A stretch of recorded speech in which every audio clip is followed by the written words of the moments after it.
ఇప్పుడు ఎంతలా అంటే రిజల్ట్ కూడా చాలా బాగా నవ్వుకున్నాము. ఇక మనం కూడా కొంచెం నవ్వుతున్నా ఇంకా బాగా నవ్వుకునే దగ్గరికి వెళ్దాం. నేను కొన్ని మీమ్స్ డైలాగ్స్ చెప్తా. ఇది ఎప్పుడైనా మీ లైఫ్లో కానీ లేదా షూటింగ్ చేసే క్రమంలో కానీ అనిపించిందా? ఓకేనా? ఫస్ట్ ఇంతకీ మీకు ఏమొచ్చు? ఆడిషన్కి వెళ్ళిన ప్రతిసారి ఇదే కదా అడుగుతారు, ఏమొచ్చు అని. నా ఫ్రెండ్ అయితే వాడు పాపం వెళ్ళి ఆడిషన్ ఇచ్చాడు. ఇచ్చిన తర్వాత మొత్తం చూశాడంట డైరెక్టర్, ఇలా సీరియస్గా ఎవరైతే సినిమా తీయబోతున్నాడని. అంతా అయిపోయాక ఏదన్నా కామెడీ చేయండి అన్నాడంట. నేను చేసింది కామెడీ చేయండి అన్నాడు. అండ్ అదే వాడి ఎదవా అప్పుడు ఫోటోగ్రాఫ్స్ పంచేవాళ్ళు. వెనకాల పేరు నంబర్ రాసి కింద ఎక్స్పీరియన్స్ అని రాసేవాళ్ళు. ఎన్ని సినిమాల్లో ఉన్న చేశారా, షార్ట్ ఫిల్మ్స్ చేశారా, ఇవి రాసేవాళ్ళు, పేర్లు రాసేవాళ్ళు. వాడు ఎక్స్పీరియన్స్ అని 100+ ఆడిషన్స్ అని రాశాడు. వాడిని పిలిపించి మరీ తిట్టారు, ఇలా వాడని రాస్తాడు రా అని. సో ఆడిషన్కి వెళ్ళినప్పుడు మీకు ఏమొచ్చు అన్నది రెగ్యులర్. మీ ఇద్దరు ఎవరికి అనిపించినా చెప్పండి, సేమ్ ఇదే ఎక్స్పీరియన్స్ మీకున్నా చెప్పండి.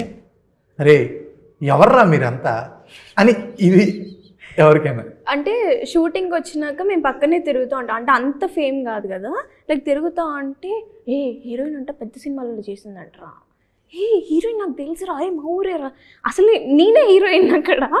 వాళ్ళు ఇదితో మాట్లాడుకుంటూ ఉంటారు. అప్పుడు అనిపిస్తుంది రే ఎవర్రా మీరంతా, ఏంద్రా ఇది అన్నట్టు. వాళ్ళు పాజిటివ్గా చెప్పినా లేదు లేదు, ఏ నాకు తెలుసురా, నాకు తెలుసు, ఇందాక మాట్లాడినా అట్లా మాట్లాడేవాళ్ళు. Super nice. ఏంటన్నా సారీ ఏంటమ్మా అన్న ఇంకోసారి అన్న ఇది బ్రహ్మానందం గారు మామూలుగా మసూదా షూట్ చేసినప్పుడు హీరో ఎవరండి అని అడిగేవాళ్ళు. అప్పుడు ఇది అనిపించేది లోపల. అవునా? ఎన్నిసార్లు అడిగారు క్యాబ్ డ్రైవర్తో సహా సెట్లో వాళ్ళు కానీ, రాయలసీమలో షూట్ చేసినప్పుడు కానీ, హైదరాబాద్ షూట్ చేసినప్పుడు కానీ, ఈవెన్ సెట్కి వచ్చిన ఎక్స్ట్రా పిల్లలు వచ్చారు, వాళ్ళు కూడా ఈ సినిమాలో హీరో ఎవరని నన్ను అడిగినప్పుడు నేనే అన్నప్పుడు మీరెక్కడ తగలయ్యారా ఈ డైలాగ్ ఎప్పుడు అనిపించింది? ఇప్పుడు దానికి కూడా అప్లికబులే.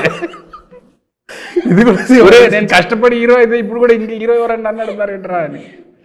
ఓకే, మీకు ఆబ్వియస్లీ ఏమంటే ఆయన అయినప్పుడు ఏదో ఆడవారి మాటల్లో యా యా యా అంటే నాకు మరి అంత ఎక్స్పీరియన్స్ అవ్వలేదు. లైక్ ఇండస్ట్రీకి వచ్చినాక ఇవి కొంచెం కనెక్టెడ్, అంతే, ఎక్కువ ఏం కాదు, కొంచెం కనెక్టెడ్. సర్లే ఎన్నెన్నో అనుకుంటారు అంటే ఇప్పుడు మీకు అనిపించింది నాకు ఎప్పుడు అనిపిస్తుంది. సినిమాలు ఆగుతుంటాయి కదా అప్పుడప్పుడు, ఆగినప్పుడు అనిపిస్తుంది. అందరికీ అంతే, ఈ మాత్రం ఇంటిస్తే చాలు చాలా రేపు ఈ డైలాగ్. అంటే డైరెక్టర్లు ఇది సరిపోతుంది అంటారు కదా. అంటే ఏదైనా స్టార్ట్ చేసే ముందే ఇలా చేద్దాం, ఇది సరిపోతుంది, ఇది చాలు ఇంకా నాకు. రాహుల్ గారి గురించే కాను, డైరెక్టర్లు అన్నానండి, అందరి గురించి అన్నాను నేను. ఈ సినిమా డైరెక్టర్ గురించి అన్నాడు.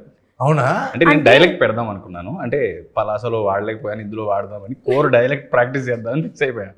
ఆయన వద్దండి ఇది సరిపోతుంది, అమ్మయ్య మనం ఏం చేయగలం. అది టఫ్ లాంగ్వేజ్ అండి, డైలెక్ట్ చాలా బ్యూటిఫుల్గా ఉంటుంది, అంత ఈజీగా దొరకదు పట్టు.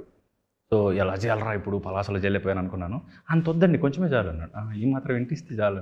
ఎల్లరైపోతుంది బాబు, పక్కెళ్ళి ఆడుకోమ్మా ఈ డైలాగ్.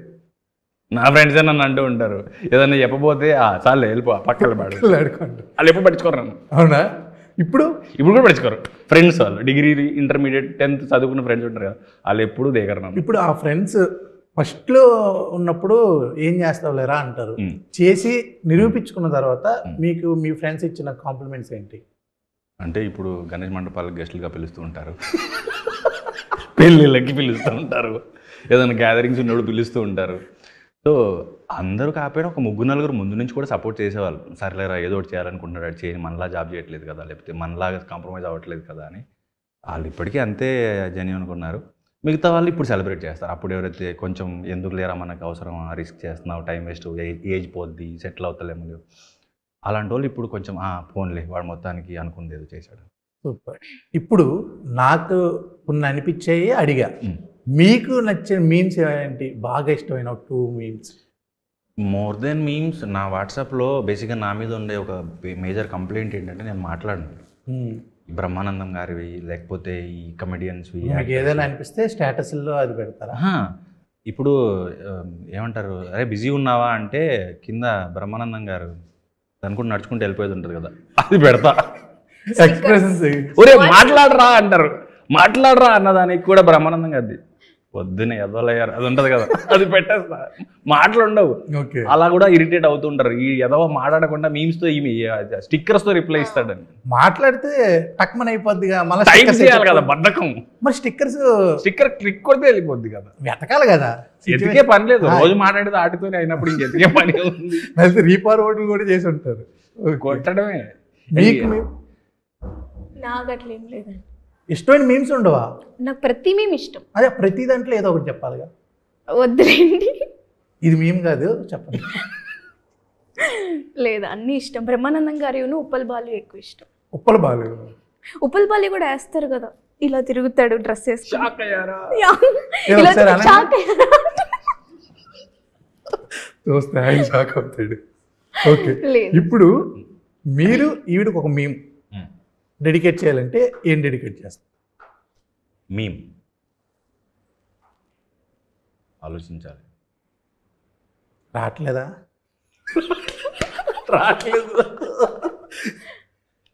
ఆలోచించాలి, కొంచెం టైం పడుతుంది. స్టిక్కర్ అంటే ఈజీగా చెప్తుంది కానీ మీమ్ అంటే టైం పడుతుంది. స్టిక్కర్ చెప్పండి. స్టిక్కర్ అయితే నా దాంట్లో ఒకటి పాముకు బొట్టు ఉంటుంది. పాము? పాముకు బొట్టు ఉంటుంది. ఓకే. అది ఇలా విచిత్రంగా చూస్తుంటది. అది అర్థమైందో తెలీదు. సార్కి మీమ్స్ అంటే వాట్సాప్ లో వచ్చే స్టిక్కర్స్, వాటితో కొటేషన్స్ అవి. ఇన్స్టాగ్రామ్ మోర్ నేచర్ రిలేటెడ్ ఉంటాయి. స్టిక్కర్స్ అయితే విన్నావు కదా, పాముకు బొట్టు ఉంటుంది అంటే నిన్ను చూస్తే. ఇప్పుడు నువ్వు చెప్పాలి, నిన్ను చూస్తే నీకు ఏమనిపిస్తుంది? సార్ 4x5x6 ఎంత? ఇలాంటివన్నీ పిచ్చి పిచ్చి పడుతుంది. చెప్పండి చెప్పండి. సరే 4x5 5 4 20 లెక్క ఎత్తన్నాడా?